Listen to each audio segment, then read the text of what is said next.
नमस्कार, मैं अनीता चौधरी और न्यूज़ अड्डा इंडिया पे आप सभी का स्वागत है। आज एक ऐसे व्यक्ति की बात करने जा रही हूँ जो अपने आप को कहता तो नाम से हिंदू है। कभी कभी जब इलेक्शन आता है तो मंदिर के मैराथन दौड़ में भी लग जाता है। जय श्री राम भी कभी कभी बोल लेता है, लेकिन ये कहता है कि मैं नाम से तो हिंदू हूँ, लेकिन मुझे मुसलमान ही समझना। मुझे केजरीवाल हूँ, लेकिन मैं हिंदू परस्त नहीं, मुसलमान परस्त हूँ। इसके लिए मुझे बाहर से पैसे भी आते हैं। मुसलमान मुझे बाकायदा वोट भी देते हैं और मैं उनके मौलवियों को पगार भी देता हूँ।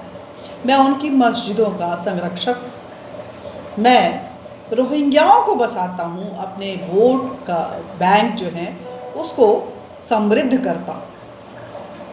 मैं हिंदुओं को बेवकूफ़ बनाता हूँ मुफ्त के बिजली पानी देकर, और उनके लिए 2-4 बार जय श्री राम और हनुमान मंदिर में जा कर के मत्था टेक करके उनको बताता हूँ कि चलो जी, मैं हिंदू भी हूँ, तुम इसी में खुश रहो। लेकिन फ़ायदा तो मैं मुसलमानों को ही पहुंचाऊंगा। जी हाँ, ये अरविंद केजरीवाल जो नाम से हिंदू हैं मगर मुसलमान होने के सारे सबूत ये देते हैं। ये नमाज पढ़ते हुए भी कई बार इनके फ़ोटो वायरल हो चुके हैं।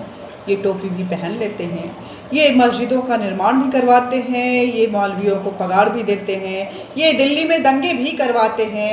मुस्लिम परस्त होकर के अगर मुसलमानों के अगेंस्ट उनको कोई भी चीज़ जो होता नहीं है लेकिन उनको नज़र आता है तो ऐसी राजनीति करते हैं कि खून खराबा मच जाए। वहाँ जहाँ आप देखिए कि पाकिस्तान में अल्पसंख्यकों को लेकर के जब भारत सरकार ने सीए सिटीजनशिप अमेंडमेंट एक्ट लेकर आई तो वहाँ पे मुसलमानों का कहीं जिक्र ही नहीं था। भारत के मुसलमानों को कोई वहाँ पे छू भी नहीं रहा था, लेकिन क्योंकि उस एक्ट में मुसलमानों का नाम नहीं था तो अरविंद केजरीवाल ने न सिर्फ दिल्ली को बल्कि पूरे भारत में चक्का जाम कर दिया और दिल्ली को आग में झोंक दिया। देखिए, मौलवियों और मौजवीनों को खजाने से वेतन देना शुरू किया, तुम नहीं समझे, ये बोल रहे हैं अरविंद केजरीवाल। जरूरत पड़े आपको तन मन धन से, केजरीवाल भी और दिल्ली सरकार भी पूरी तरह से वक्फ बोर्ड के साथ है। बंबई के अंदर इस देश का जो सबसे अमीर आदमी है, बताते हैं उसका घर वक्फ बोर्ड की प्रॉपर्टी पे बना हुआ है। गलत तो नहीं कह रहा। वहां की सरकार की हिम्मत नहीं है जो उसको कुछ कर दे। हमारी सरकार अगर वहां होती उसकी प्रॉपर्टी तोड़वा देती।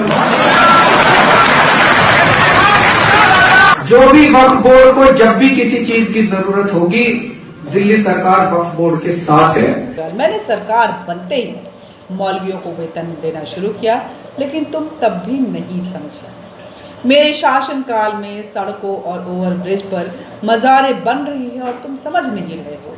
मैं सरेआम मुस्लिम वक्फ बोर्ड को इतना सशक्त बनाने की बात कर रहा हूँ। वीडियो आपने देखा होगा, चलो एक बार मैं फिर से दिखाने की कोशिश करूँगी। दिल्ली सरकार को लोन दे सके, तुम नहीं समझे कि मैं क्या हूँ। दिल्ली जल बोर्ड ने नवरात्रे को छोड़कर सिर्फ रमज़ान की नमाज के लिए 2 घंटे रोज़ छुट्टी की नोटिफिकेशन जारी की, तुम तब भी नहीं समझे दिल्ली की जनता कैसे बेवकूफ़ हो। सीए के विरोध में दिल्ली सरकार के एमएलए शाहीन बाग में मुस्लिमों के साथ खड़े हो गए और फिर भी तुम नहीं समझे। जेएनयू में देश विरोधी नारे लगने के मंच पर दिल्ली सरकार के मंत्री पहुंचे और तुम नहीं समझे। दिल्ली दंगा में केजरीवाल के पार्षद और एमएलए लिप्त मिले, लेकिन लानत है तुम पे कि तुम तब भी नहीं समझे। रोहिंग्या और बांग्लादेशियों को शरण के नाम पर दिल्ली में बसाया, अब उनके आधार और राशन कार्ड बन रहे हैं और तुम नहीं समझ रहे हो।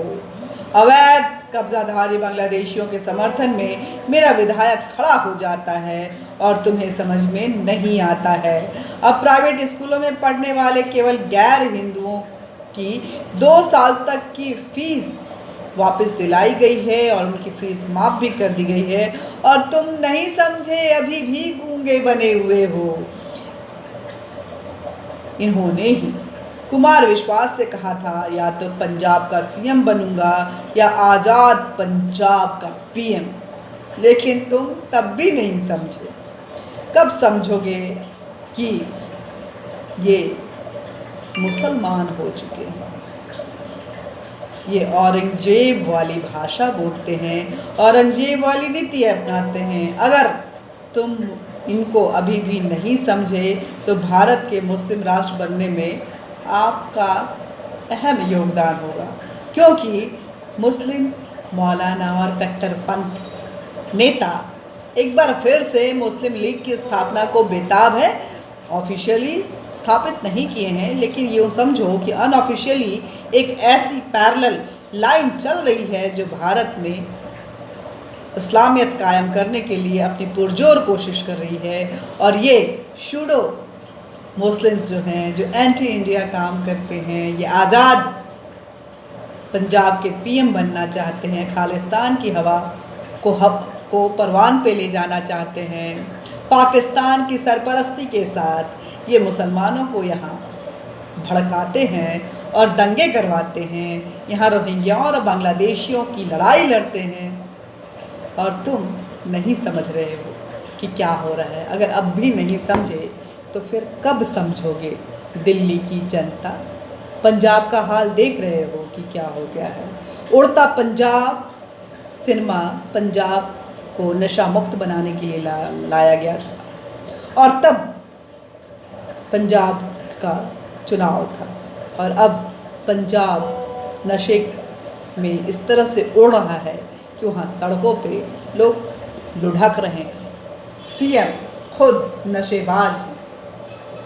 दिल्ली में शराब का धंधा जोरों पे चलाने के लिए पूरी कोशिश की गई। भ्रष्टाचार में इनके मंत्र अंदर हैं और अय्याशियों के रोज पैगाम भेज रहे हैं और तुम तब भी नहीं समझ रहे हो। जय हिंद, जय भारत। अगर अब भी नहीं समझोगी तो फिर कब समझोगे? समझो। और एक बार फिर बोल रही हूँ कि इस देश के निर्माण में, इस समाज की सुरक्षा में, इस देश की सुरक्षा में हम सब की उतनी ही भूमिका होनी चाहिए जितनी कि सरहद पे खड़े हमारे जवानों की होनी चाहिए, जितना कि पॉलिसी मेकर्स की होनी चाहिए, जितना इस देश के नेताओं की होनी चाहिए, उतनी ही इस देश की जनता की भी जिम्मेदारी है। जय हिंद, जय भारत। मिलते रहेंगे। हमारा आपका ये संवाद फिर इसी तरह से जारी रहेगा, लेकिन आप समझिए और न्यूज़ अड्डा इंडिया को ज़्यादा से ज़्यादा सब्सक्राइब कीजिए। न्यूज़ अड्डा इंडिया के इस वीडियो को ज़्यादा से ज़्यादा शेयर कीजिए, हमें लाइक कीजिए और ये नासमझी वाली समझ को लेकर के जिस तरह से जगाने के लिए आपको ये वीडियो बनाई हूँ, उस पर आप क्या सोचते हैं? ऐसे अरविंद केजरीवाल जो नशाखोरी में आपके बच्चों को धकेलना चाहते हैं, जो आज़ाद पंजाब का ख्याल रखते हैं, जो रोहिंग्याओं के सरपरस्त हैं, जो बांग्लादेशियों के सरपरस्त हैं, उनको लेकर के अपनी आवाज़ ज़रूर मुखर कीजिए और कमेंट बॉक्स में अपनी आवाज़ को शब्दों में वहाँ पे सजाइए, अंजाम दीजिए। जय हिंद, जय भारत।